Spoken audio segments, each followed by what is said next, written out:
ఈ వీడియో చూస్తున్న వారికి నేను కొన్ని క్వశ్చన్స్ వేస్తున్నానండి. మీ అభిప్రాయాన్ని కింద కామెంట్ చేయండి. రఘురామకృష్ణరాజు గారు ఏమంటున్నారంటే, క్రిస్టియానిటీలోకి దళితులు మారితే కులం అనేది రద్దయిద్దంట.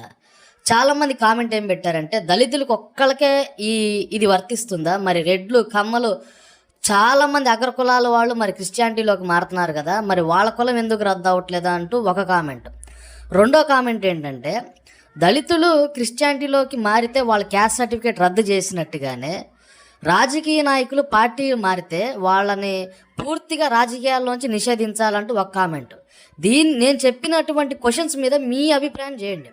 ఇంకొక కామెంట్ ఏమొచ్చిందంటే, రఘురామకృష్ణరాజు గారు ముందు జనసేన పార్టీకి వెళ్ళి అలాగే తెలుగుదేశం పార్టీలోకి వెళ్ళి ఎవరైతే క్రైస్తవులు ఉన్నారో వాళ్ళకి ఈ క్వశ్చన్ వెయ్యండి.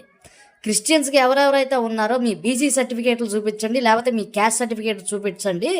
కూటమి జనసేనలోకి వెళ్ళి అలాగే టీడీపీ పార్టీలోకి వెళ్ళి ఎవరెవరైతే టీడీపీ జనసేనలో క్రిస్టియన్స్ ఉన్నారో వాళ్ళ దగ్గరికి వెళ్ళి ఈ క్వశ్చన్ ఏంటంటూ ఒకరు కామెంట్ చేశారు.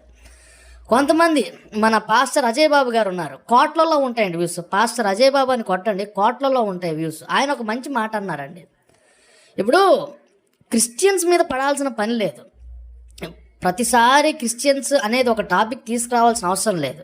మొన్న విజయసాయిరెడ్డి గారు ఒక మాట అన్నారు, 20 సంవత్సరాలుగా జరిగినటువంటి మత మార్పిడిల పైన ఎంక్వైరీ వేయాలంట. కింద ఒకళ్ళు కామెంట్ చేశారు. మరి జగన్మోహన్ రెడ్డి గారు ఉన్న టైంలో మరి ఇదే క్వశ్చన్ జగన్ గారి ఫ్యామిలీని మీరు ఎందుకు వేయలేదని ఒకళ్ళు కింద కామెంట్ పెట్టారండి.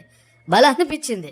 ఇదే క్వశ్చన్ జగన్ గారి ఫ్యామిలీ మెంబర్స్ దగ్గరికి వెళ్ళి 20 ఏళ్ళుగా మీరు ఇక్కడ కడపలో ఉన్నటువంటి మత మార్పిడిలు అంటూ జగన్ గారితో ఈ టాపిక్ గురించి మాట్లాడచ్చు కదా విజయసాయిరెడ్డి గారు అంటూ ఒకళ్ళు కామెంట్ చేశారు. సో ప్రతిదానికి ఏంటంటే ఇప్పుడు నడుస్తున్న ట్రెండ్ ఏంటంటే మతం అనే ట్రెండ్ నడుస్తుంది. దీని మీద మీరు ఖచ్చితంగా కామెంట్ అయితే చేయండి.